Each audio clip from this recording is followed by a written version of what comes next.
Have you ever gone to the store and been confused when you see something like this? How the heck do they make pasta out of this? Is it better for me? Does it even taste like pasta? In recent years, it feels like they're making a lot of things out of other things, like rice out of cauliflower and meat out of pea protein and cheese out of oat cream. Hi, I'm Maren, and it's time to find out which alternative pasta is best. Today we're going to be comparing 5 alternative pastas, all made out of something other than semolina wheat flour. So to answer this question, I headed to the epicenter of health foods and crunchy granola people itself, Whole Foods, to check out my options. I ended up also having to stop at a second grocery store because there wasn't enough options at Whole Foods, so I stopped at a Tom Thumb, which is the same as Albertson, Safeway, Vons, Shaw's, Ace Meat, and Randall's, depending on what part of the country you're in.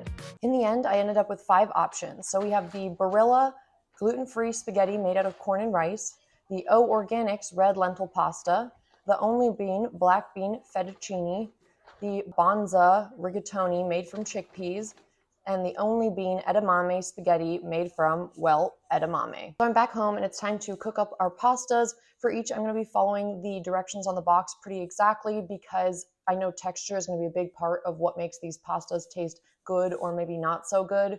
So we boil our water, we add our pasta, and then we let it cook for the amount of time on the box. You'll have to excuse my grown out nails. I'm growing my nails out so I can stop paying for nails and save money because I've been watching a lot of Caleb Hammer these days, and I realize this is the way I can significantly save some money from my budget. While we wait for all of these to be cooked and ready to taste, we can start comparing the nutrition facts for all 5 of these since they're all marketed as healthier alternatives to regular pasta. As someone with a nutritional science undergrad degree, I couldn't help myself from making this table. So the first thing that I noticed right off the bat is that the calories are actually pretty similar between all of these options, but the fat, carb, and protein contents between all of them actually do vary quite significantly. So right off the bat, I noticed that the 2 Only Bean pastas, which is the black bean pasta and the edamame spaghetti, have a way higher protein content than our other options, coming in with actually 25 grams of protein, which is a ton for a vegetarian source of protein. That is almost twice as much as our chickpea and our red lentil pasta.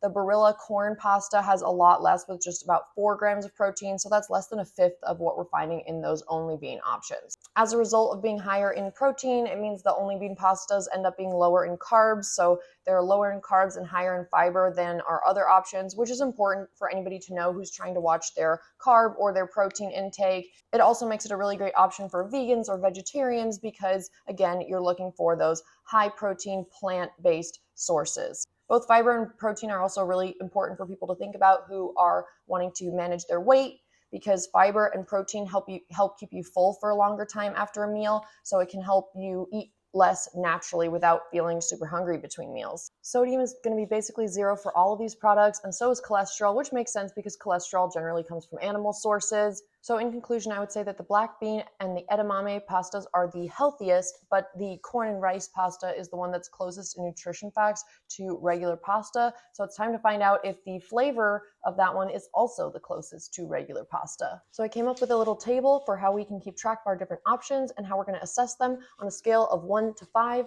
So we're going to assess the flavor in terms of, is it bitter? Is it strongly flavored? Are there any sort of stale or off flavors in it?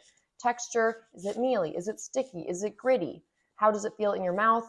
Appearance, so does it look appealing to the eyes? We know that how something looks and how it's presented is really important. That's why fancy restaurants take so much care in how they plate and present their food. If you're still here at this point in the video, take a moment please and hit that like button, hit the subscribe button down below. It really helps YouTube to recommend this video to other pasta lovers who might be interested in this information.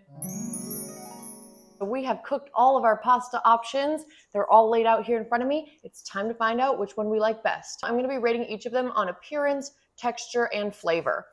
So I'm going to start with the Barilla corn and rice. That one looks like this. I'm going to be trying it without any sauce, and then I'll be trying it with some tomato sauce.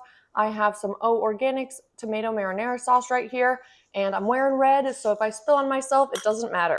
I'm going to give this pasta a 5 out of 5 for appearance because it looks just like regular spaghetti does, and I would never think it's not regular spaghetti from looking at it. I'm going to be giving it a 4 out of 5 for texture. It has almost the exact same texture as regular pasta, but it does have a little bit of a mealiness to it that regular pasta doesn't have. In terms of flavor, I'm going to give this one a 5 out of 5. So our second option was the red lentil pasta. I'm going to give this one a 4 out of 5 because it still looks almost exactly like regular pasta in appearance. You can see some butter on it. I put butter on all of the plain pastas to prevent them from getting stuck together. This one definitely has also a mealy texture, even more so than the corn and rice noodles do. The flavor is pretty good. It does have a little bit of an aftertaste though that kind of tastes like almost bitter or metallic to me personally. I'm going to give this one a 3 out of 5 on texture. I'm going to give it a 2 out of 5 on flavor because this aftertaste is really bugging me. Our third option is the edamame spaghetti. So this one's a little bit green, just like you saw in the uncooked version. I feel like because it's green and kind of like the way that it looks, like it kind of looks like hair. I don't know. This one looks the least appealing to me personally, visually to eat. So I'm going to give this one a 2 out of 5 for overall appearance. Now it's time to give it a taste. I'm going to give this one a 3 out of 5 on texture, and I'm going to give it a 3 out of 5 on flavor. Our next option is the Banza chickpea pasta. So this one looks almost exactly like regular pasta. Actually, it really looks no different. I don't think you could tell if you didn't know that this wasn't regular pasta.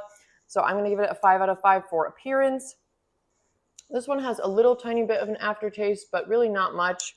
I'll give it a, let's see, a 4 out of 5 on texture and a 4 out of 5 for flavor. Because the flavor is very neutral, I feel like this one tastes the most pasta-ish after the rice and corn that we've tried.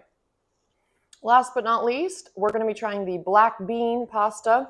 So to me, this one looks the least appealing, maybe after the green one, because it just is not a color that I would normally associate with pasta. It looks very gray and almost black in some areas, as you can see. I'm going to give this one a 2 out of 5 for appearance because I don't think this one looks that appetizing personally. Oh, the texture is actually pretty good. This is definitely better than I expected. I expected this one to be the weirdest one, maybe just because it looks the most different from regular pasta. I actually think this is one of my favorites. I'm going to give this one a 4 out of 5 for texture and a 3.5 out of 5 for flavor because I actually think this is really good. Okay, so now that I've tried all of them, I'm going to rank them in overall pasta-iness from the most pasta-ish to the least pasta-ish of all of these, meaning the one that I think is the most similar to regular pasta to the one that I think is the least similar. So I'm going to say that the corn and rice is the most similar just in terms of flavor and texture.